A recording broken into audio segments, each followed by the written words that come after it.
Welcome to the No Psych, No Excuses podcast, where we have real, raw, authentic conversation. Here's your host, Kijuan Amey. Welcome back. I'm going to say welcome back to myself as well, because I just got back in town from New York. guys, this episode, I'm finna tell y'all all about how we, especially me, are built for the stage. When they try to show you or tell you you're not able, you're not capable, you don't have the ability to do these things, man, you got to show them why you do. Because I'm telling you, I went and showed them so much that I came home with a trophy.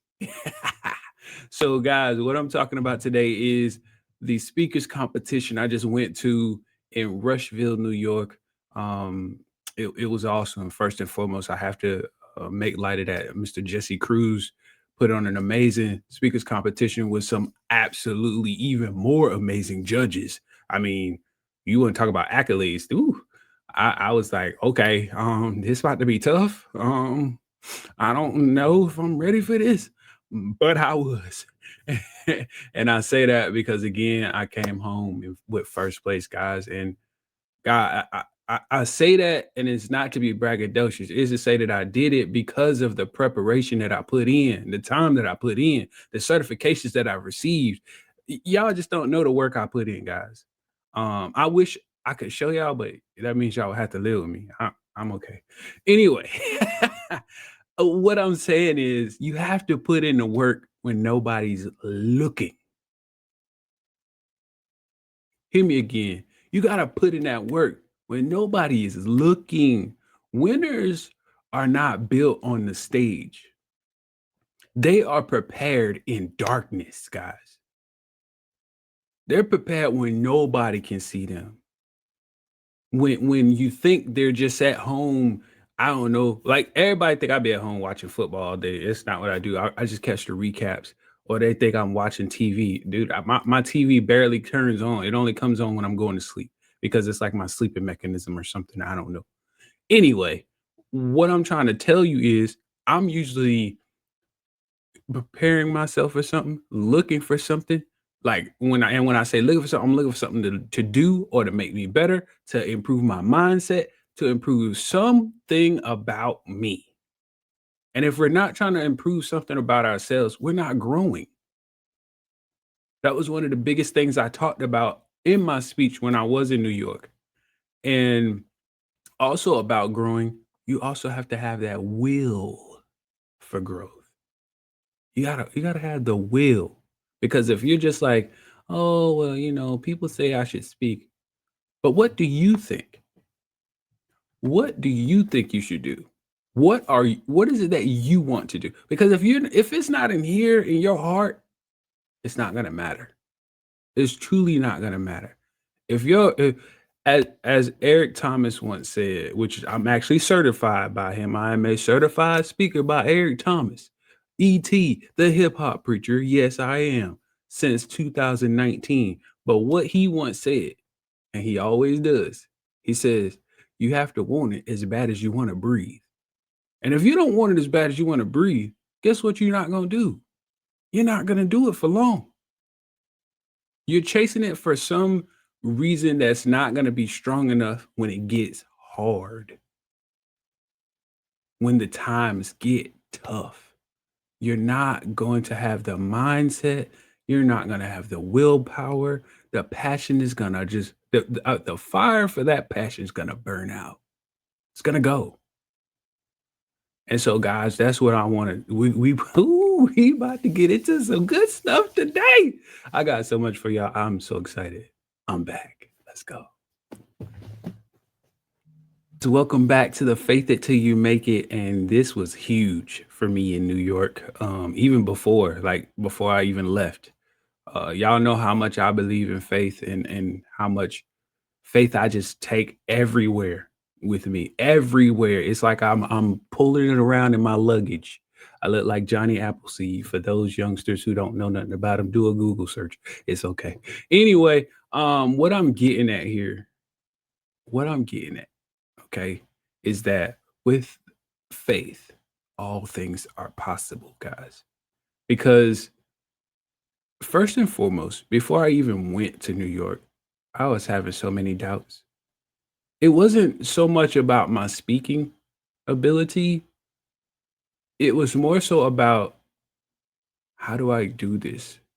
And I've told y'all, I travel a lot. So how am I getting up there? I've never been to this area. It's a really small town, you know.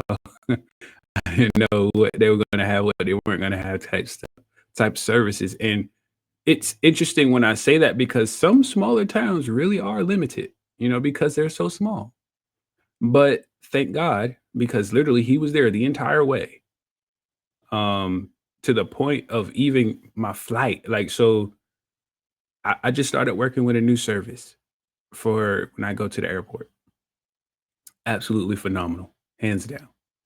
I love TSA cares, but I think they got this. I think they got TSA cares beat. Okay, um, I mean to the point where they calling me before I even land. When, when I was on the way back, they were calling me before I even landed.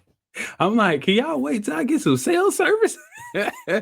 But anyway, on the way, guys, to um New York, I went through Chicago. So Chicago was my first stop. So from Raleigh to Chicago.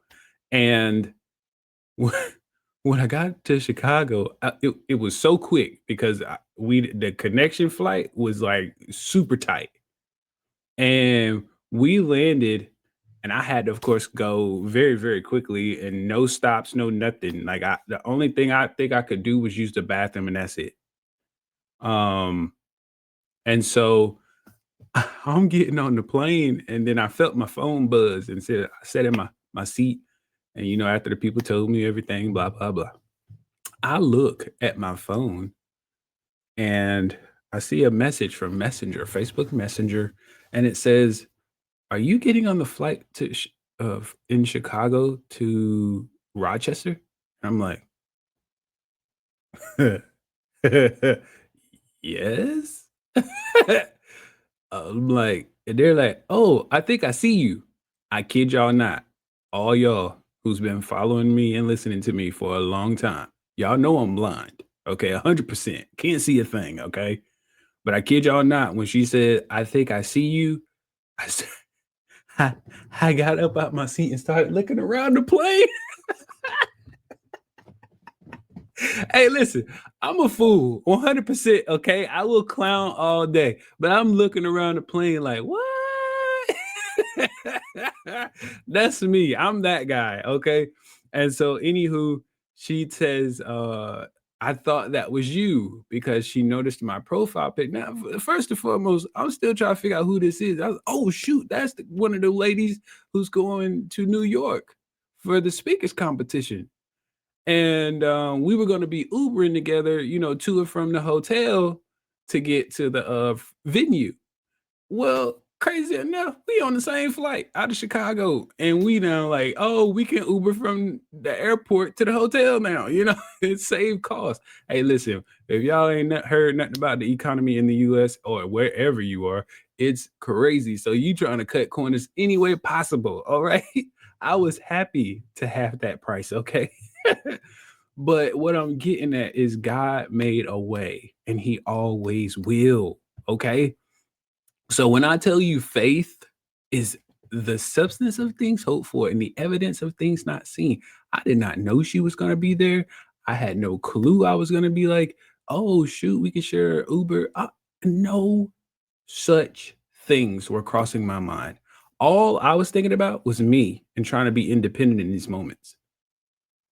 And God was like, "Oh, okay, so you are, you know, taking care of your business, but let me give you some help." And that's him. He will throw the listen, y'all don't understand. When I tell y'all the way he works, because as y'all know, our ways are not his ways. Our thoughts are not his thoughts. Listen, we have to understand he will come through every time. In the clutch.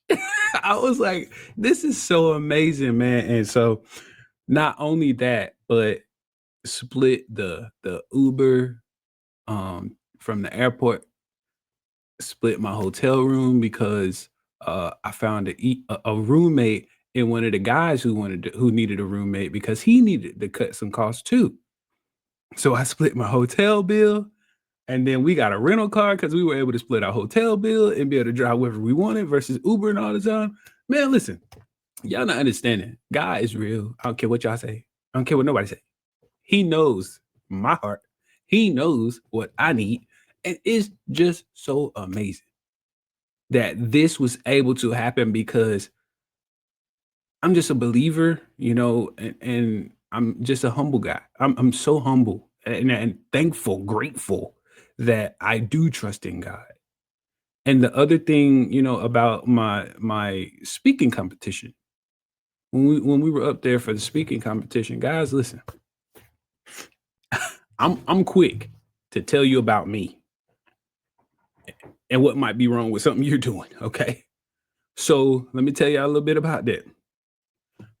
Um, so we had 2 days to speak. The first day was Friday, where it was a 10-minute speech. Second day, Saturday, 5-minute speech. Well, guess what? They have a timer that everybody else can see. I'm the only blind guy here. It's like 15 of us, by the way. I'm the only blind guy, only visual impaired guy, only person who can't see this timer. And so I'm like, well, everybody else can see this timer. I wonder if they realize that. But you know what I didn't do? First off, I didn't complain. Secondly, I tried to figure something out. Key one, don't go into too much detail when you're talking. Key one, make some of your points very quick and precise. Key one, just accurately convey what you need to say. Okay? That's it. And so I did my best with that. But sometimes you know how it is. One of those moments sparks something. And I went over just a little bit too long on the first day, almost 2 minutes. And they told us, the judges told us, if you go over time, you're penalized. Now, that's not to say that you're disqualified. You're penalized. You know what I mean? So I said, oh shoot, I went over. So I'm beating myself up. And I just was like, okay, cool. You know, tomorrow, there's always tomorrow, which was Saturday, the 5-minute speech. Listen, when I tell y'all I walked off that stage the first day and walked past them judges with my head held high, not down, held high, they came up to me and said, listen, maybe you should try setting a timer on your phone, and it'll alert you for when it's time to wrap it up. And I said, note taken. And I went on with that advice. And the next day I implemented it. And I set my timer for 4 minutes so that I knew I had 1 minute to wrap it up. I walked off that stage with 2 seconds left on the clock. Hey, listen. hey, hey, listen. I be pushing the limit, okay? But it was one of the best that they had heard. You know what I'm saying? It was cooking. I was cooking. I mean, Chef Curry in the kitchen. You feel me? We in here cooking, baby. So, but what I'm trying to tell y'all is when somebody is trying to assist you, help you, it could be God, it could be a judge, like I just told y'all, it could be a coach, whoever, a mentor, somebody who's guiding. And that if they know answers, take them, use them, implement them. Guess what it would have happened if I didn't even try to set that timer? I probably wouldn't have won first place. But because they saw me, literally, and I say saw me because I waited until I got on stage and I put my cane up. But I got on stage and I set the timer right there in front of their face. I want them to know I heard what you said. I am coachable. And so I did that on purpose. And then I took that mic and fired. Let's go. So that's what I mean. Well, guys, we got to do the right thing. Faith, faith, faith. I love faith. and we just have to believe, and we can achieve. Okay, so listen, I'll see y'all in the next segment. We are back with the 3 E's: excuses, execution, and we gotta elevate, guys. But come on, man. Y'all know these 3 E's, okay? I talk about them all the time, but it's really good this week. So, excuses, y'all know I can't stand them. I'm gonna say that all the time. I'm just selling. The thing about it though is I could have had some for this speaking competition. I could have said, I don't have the funds, I don't have the money, I don't have this, I don't have that. I'm not prepared. I could have been doubting myself and being prepared. There's just so much. I'm blind. How am I going to do this? How am I going to do that? When I get there, who's going to help? And actually, those thoughts were coming across, not from me. I'll say it, but from my family. Because they were trying to put their doubts on me. Like, how are you going to do this? How are you going to do that? Oh man, I should have went with you. No, I'm okay. Because what? Where there's a will, there is a way. Listen, I'm rhyming all day. Listen, we cooking. So back to the excuses. I don't do those. With excuses, I have to find the solution. Because all that is to me is a problem. What an excuse is a problem. I don't like problems, so I go and find the solution. I was very good at math, so I'm pretty good at finding solutions. But what I'm getting at is when you find that solution, you have to now execute it. And when you execute it, you can do things, guys. We can do so much. We just tell ourselves. And I just actually said this at that speakers competition. I said, usually the problem is with us being a species that can actually think for themselves, we're usually in the way. It's usually our fault that we don't get something done because we can actually think for ourselves.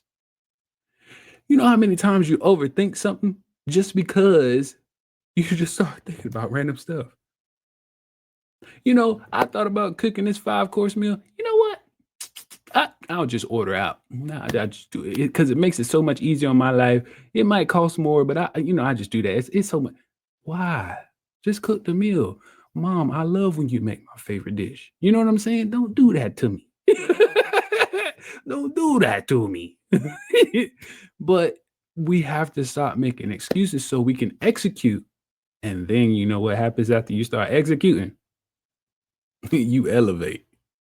Because when I executed my plans and stopped making excuses thinking I shouldn't go, I don't have the funds, I don't have this, don't have that, I went to New York to that speakers competition, not only to participate and make connections and to network, but I won.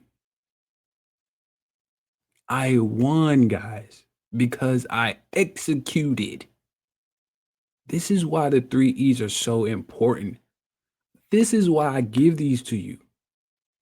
And I want you to, figure it out for your own life. What can these 3 E's and how can they work in your own life? Here for the tool of the week. The tool of the week this week, guys. What stages do you, do we not feel prepared for? Which ones? Which ones are you thinking of in your mind? Is it that new promotion that you're thinking you should have? And you're like, it might be too much.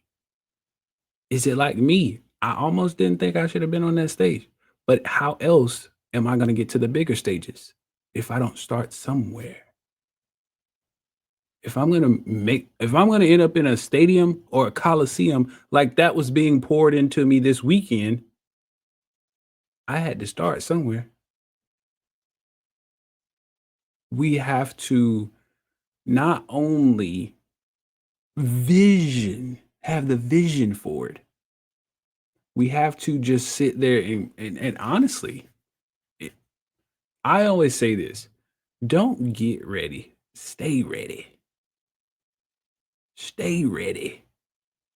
The Bible says, be ye also ready. That way you don't have to get ready. You're already there. The other thing about, those stages or tables, for the corporate world, is that And again, I go back to the Bible by saying, God will prepare a table for me in the presence of mine enemies. So it's not always like simple facts of, ooh, I would love to be in this room. But what if they don't want you in that room? They're now considered enemies. But God will prepare a table. What if he don't even want you at that table? What if he creates a whole nother division, a whole nother department in your job for you to lead? What if?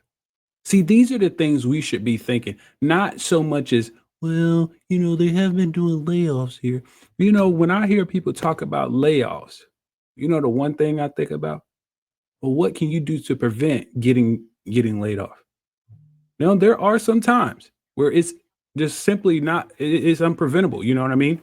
But what I'm saying is, if your company, the business that you work for, is having a horrible time with making a profit and all of these different things. Remember how I talked about finding solutions? What if you help them find a solution to start making profits and now they can keep you? These are how you prepare tables. These are how you create tables. All of the good stuff. I can even create stages in that manner. If I find funds, if I find sponsorships, if I find people who just literally want to be there. So that's how we have to do this. All right, guys. No excuse zone. No excuse zone. What? They know better. And they know better. I brought that trophy home. Yeah, I brought that trophy home. They know better. Yeah, they know better. Listen, I'm feeling it right now. Y'all don't understand.